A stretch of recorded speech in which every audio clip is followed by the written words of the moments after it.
Monsieur Zemmour, nous sommes ravis de vous recevoir. Merci. Et personnellement, comme mes compères et les Happy Few qui sont présents ici, avec Monsieur Aldo Carcacci, qui est député belge du Parti Populaire, le chef du Parti Populaire, Monsieur Michael Modric-Amen, et la candidate qui est tête de liste d'ailleurs du Parti Populaire aux européennes, avec Monsieur Salvatore et aussi Albilecci. Est-ce que j'ai mal prononcé? Albelici. Et vous êtes président du cercle de la Ligue du Nord ici à Bruxelles. On a des prélats, nous avons aussi des hauts fonctionnaires du Parlement européen, Monsieur Stefano Matonte aussi de Fratelli Italia, et toutes les personnes présentes. Donc vous êtes les bienvenus à cette causerie. On va poser des questions à Monsieur Zemmour. Peut-être qu'on va commencer par vous, Aldo. Bien, écoutez, Monsieur Zemmour, bienvenue en Belgique. Merci. Nous sommes, nous, ici, dans un pays avec des régions, donc, et nous sommes, nous, la partie francophone, le sud du pays, et nous vivons un déni de démocratie énorme. On le disait tout à l'heure, avant de démarrer la conférence. Eh bien, qu'est-ce que vous pensez de la situation? Comment est-ce que vous voyez le futur des populistes? Nous revendiquons des populistes, et que pensez-vous par rapport aux élites européennes que nous avons en face de nous?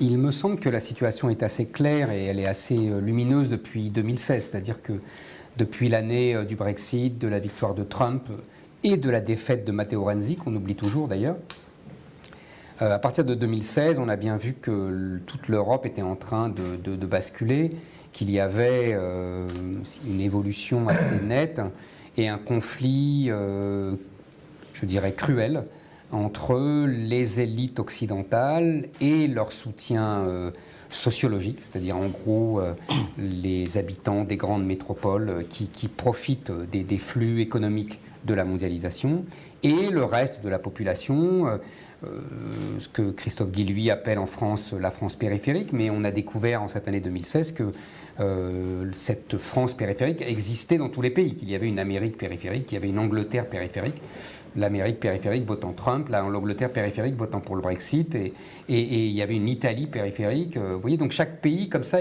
a été complètement chamboulé par les flux de la mondialisation, et il y a ce clivage à la fois sociologique, idéologique, intellectuel et politique. Donc maintenant, ce que dit d'ailleurs Emmanuel Macron est très juste là-dessus. Il y a ce qu'il appelle, lui, le clivage entre les progressistes et les populistes. Évidemment, il emploie ces mots pour dénigrer les populistes, mais en fait, sur le fond, son analyse est exacte. C'est le nouveau clivage droite-gauche, c'est le nouveau clivage qui est en train de dominer toute l'Europe et voire tout l'Occident, jusqu'aux États-Unis et ailleurs. Donc, tout le reste sera balayé ou devra s'allier à l'un des deux camps. On le voit déjà avec une partie de la gauche en France, avec une partie de la droite. Il y a une partie de la droite qui est partie chez Macron. Vous savez, le président Mitterrand disait « la droite n'a que des intérêts, elle n'a pas d'idées ». Cette droite-là est déjà partie chez Macron. Donc après, il reste à savoir comment va s'organiser ce clivage, puisque dans chaque pays, les modes de scrutin, les traditions, les héritages politiques varient évidemment. Mais on voit bien que la trame est la même. On est un peu, vous savez, comme au 19e siècle. Il y a des clivages qui prennent toute l'Europe. Il y a eu le clivage pour ou contre la Révolution française, et puis après, il y a eu, à partir de 1848, la lutte des classes entre le camp de la classe ouvrière et de la bourgeoisie. Et là, on voit bien que ce nouveau clivage, qui est à la fois sociologique et politique, va s'imposer partout. Une remarque, je crois que c'est un combat qui va même au-delà de la politique, c'est un combat pour l'âme de ce que nous sommes. C'est un combat entre deux visions. D'un côté, une vision où l'homme globaliste, où l'homme est interchangeable, où on peut ouvrir toutes les frontières, où il y a plus d'attache. Et puis le combat des souverainistes ou des populistes qui estiment que pour qu'il y ait une société, pour qu'il y ait une démocratie vibrante, il faut des gens qui partagent un minimum de valeurs. Et donc il faut un État, il faut des frontières, et que sans ça, on va droit dans le mur. Je voudrais ajouter que ici en Belgique, enfin à Bruxelles, on voit notre ville se tiers-mondiser, capitale de la Belgique, capitale de l'Europe. qui aura dans quelques années une majorité arabo-musulmane, une majorité du tiers-monde également. Et on en voit les conséquences déjà tragiques aujourd'hui. Vous savez, c'est assez simple en fait. La démographie s'insérait dans notre clivage populiste progressiste, car il y a effectivement des gens dans les élites occidentales qui ont fait une croix sur les nations, qui veulent les sacrifier à l'émergence d'un monde nouveau et d'un homme nouveau, et qui acceptent volontiers le multiculturalisme, qui le favorise, qui l'encourage et qui le plébiscite. Et puis effectivement, il y a les autres qu'on appelle les populistes, les souverainistes, etc., qui pensent que... l'homme de la rue, hein. Oui, c'est ça un peu, si vous voulez. Et surtout, en fait, ceux qui pensent que un peuple est le produit des siècles passés, d'une histoire, d'un mode de vie, de mœurs, de paysages et de combats menés en commun, comme disait Renan. Et là, on voit bien que à partir du moment où les nouveaux venus refusent de s'agréger à ce peuple historique, il ne peut pas y avoir d'intégration, d'assimilation, etc. Il y a au contraire juxtaposition. Cette juxtaposition est soit pacifique, soit belliqueuse. Et on a des élites occidentales qui pensent que cette juxtaposition est l'avenir du monde et que c'est le bien. Là est le nœud gordien du conflit. Le risque de déficit démocratique, parce que l'État souverain, c'est le cadre normal de la démocratie. On voit déjà que c'est compliqué au niveau européen, mais on sait, il y a des livres, je pense à livre de Villiers, que derrière le projet européen, il y a quasiment le gouvernement mondial. Hein, mais oui, et puis la démocratie en Europe. Alors, Madame citait Philippe Séguin, je me souviens très bien que pendant la campagne sur le référendum sur Maastricht, Séguin disait toujours la démocratie, ça ne peut être que national, car il faut que le perdant accepte sa défaite. Et on le voit bien aujourd'hui dans l'Europe à 28. Comme c'est des nations constituées, le perdant ne peut pas accepter sa défaite puisque ça va à l'encontre de ses intérêts nationaux. C'est un vrai problème. Donc soit il y a une puissance hégémonique comme l'Allemagne qui fait régner son ordre, ce qui s'est passé par exemple avec la Grèce, soit l'ordre hégémonique, en l'occurrence allemand, est rejeté, ce qui s'est passé avec l'histoire des migrants par la Hongrie, par la Pologne, etc. Et là, on voit la puissance hégémonique impuissante, car c'est la limite de l'Europe, c'est-à-dire que c'est un empire, mais un empire libéral au sens profond du terme, c'est-à-dire qu'il n'y a pas d'armée pour imposer l'hégémonie allemande, évidemment, puisque c'est le souvenir du passé, les Allemands savent bien qu'ils ne peuvent pas aller jusque-là. Et donc on voit bien les limites de cet empire européen. C'est ce qui s'est passé depuis. C'est pour ça que c'est la situation depuis quelques années tout à fait passionnante, car on ne pensait pas qu'on arriverait si vite à des conflits. À des conflits, et on voit les limites, les forces, les faiblesses. C'est un moment très bizarre et tout à fait passionnant d'ailleurs pour ça. Ceci dit, la ligne de fracture, elle est mondiale. Hein. C'est ce qui se passe au Brésil, c'est ce qui se passe bien au-delà du cadre européen. C'est le Japon, c'est l'Inde, c'est Israël, etc. Donc, Netanyahou est très ami avec Orban, avec Poutine, etc. L'axe est là. Il y a absolument, on est d'accord. L'axe est là. On est d'accord. Il y a une chose qu'on doit vous informer aussi, particulièrement, qui est propre vraiment à la Wallonie, c'est que dans les autres pays européens, il y a encore un débat démocratique ou une apparence de débat démocratique, même en France, et Dieu sait pourtant si les conditions sont difficiles.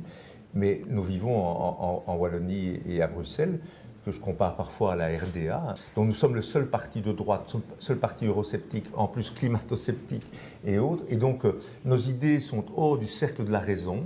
Et donc, elles n'ont même plus le droit d'être exprimées. C'est drôle notre comparaison avec la RDA, parce qu'au départ, c'était dans un livre il y a à peu près une dizaine d'années, c'était Mélancolie française, et je voulais expliquer simplement que la création de la Belgique en 1830 avait été la preuve que la France avait perdu la bataille pour l'hégémonie mondiale et européenne, comme la RDA avait été la preuve que l'Allemagne, un siècle plus tard, avait perdu. Et moi, naïvement, j'arrivais avec mon explication et j'ai compris après que les Belges ne le prenaient pas du tout comme ça et qu'ils avaient surinterprété comme vous le faites maintenant, c'est-à-dire la RDA avec la privation de la liberté, etc. Donc c'était assez intéressant. Moi, je cite la RDA parce que, en réalité, en RDA, il y avait encore, dans les pays de l'Est, une apparence de démocratie. Il y avait le Parti communiste, mais il y avait d'autres partis autour. Officiellement, il y avait un parti agrarien, etc. Absolument. Et donc, on donnait cette apparence encore que tout fonctionnait, espèce de déco, de carton-pâte. Mais lorsqu'on gratte un petit peu, on voit où nous en sommes aujourd'hui. Vous aventurez pas parfois, mais d'une manière assez périlleuse sur des terrains minés. C'est-à-dire quand vous avez dit là, climato-sceptique, est-ce que c'est vraiment la priorité maintenant? C'est-à-dire pourquoi est-ce qu'on s'aventure sur certains terrains et on joue le rôle des épouvantails pour quelques électeurs qui seraient sensibilisés par notre combat, mais on fait la lumière sur climato-sceptisme, sur je ne sais pas quoi. En fait, parfois, il ne faut pas rentrer dans les détails et mener le jeu politique. Et ça, Monsieur Zemmour, peut-être que je ne sais pas si vous partagez mon avis, mais il faut prioriser. Oui, bien sûr, prioriser. Si vous pouvez, je vais d'abord quand même indiquer une chose, c'est que ce sont les élites qui ont détourné l'attention sur les questions du climat.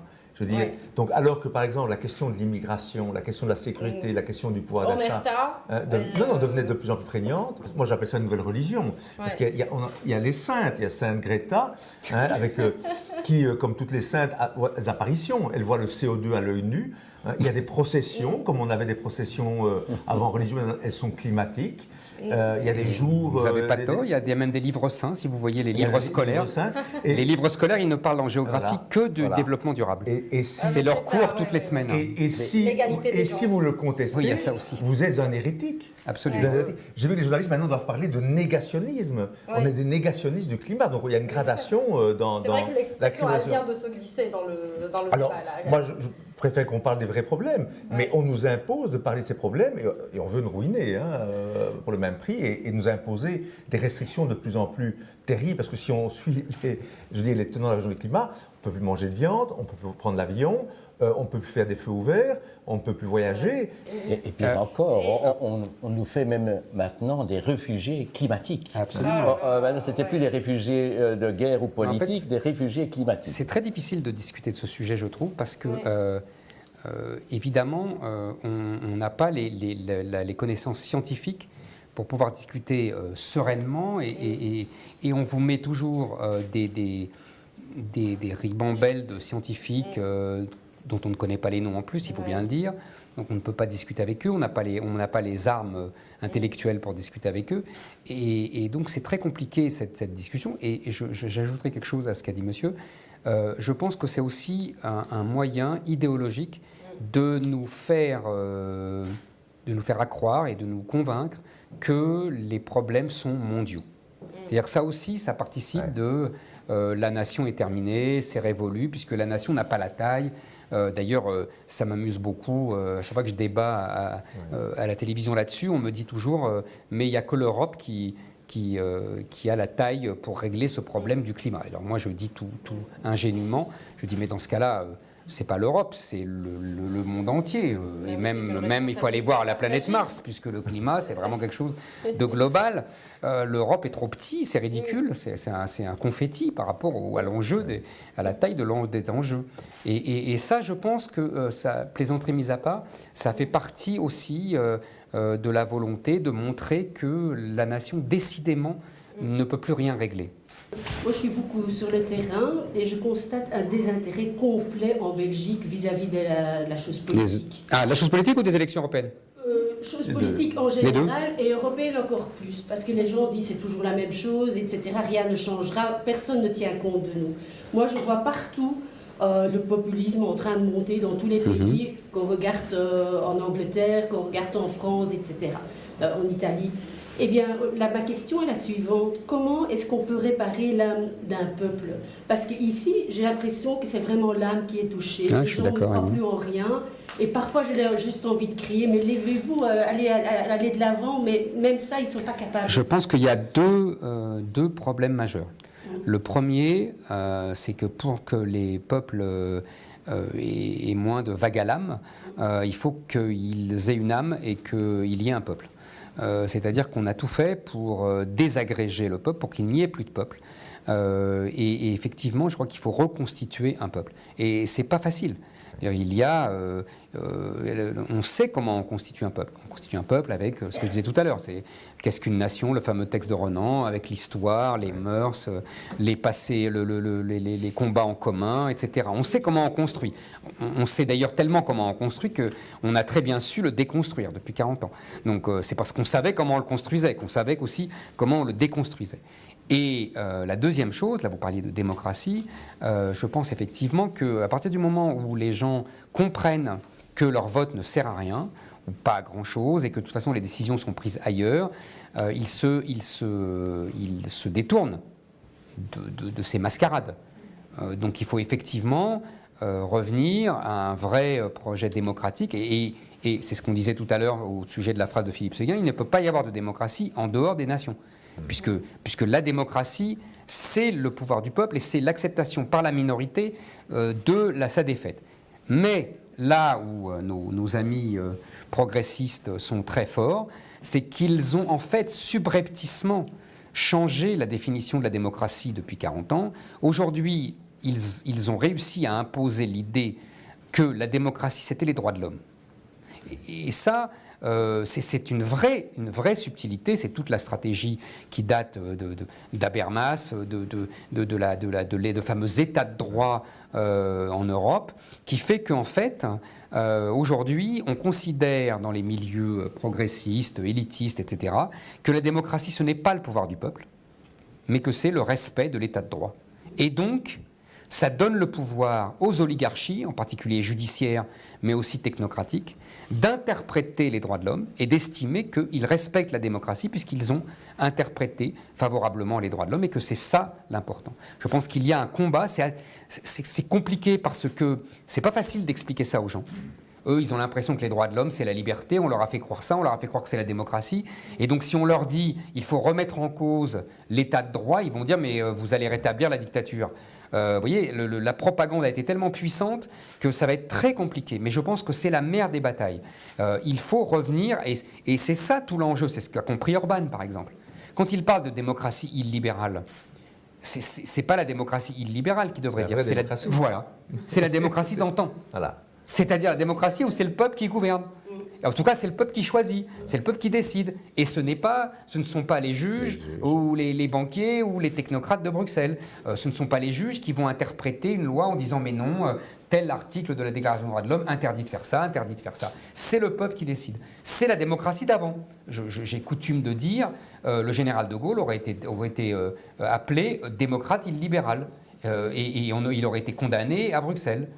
Et par la Cour européenne de justice. Mathieu Bock-Côté a indiqué que Churchill et De Gaulle seraient des populistes. Ils seraient considérés comme des populistes. Mais c'est évident. On est parfaitement d'accord là-dessus. Évidemment. Tout à fait.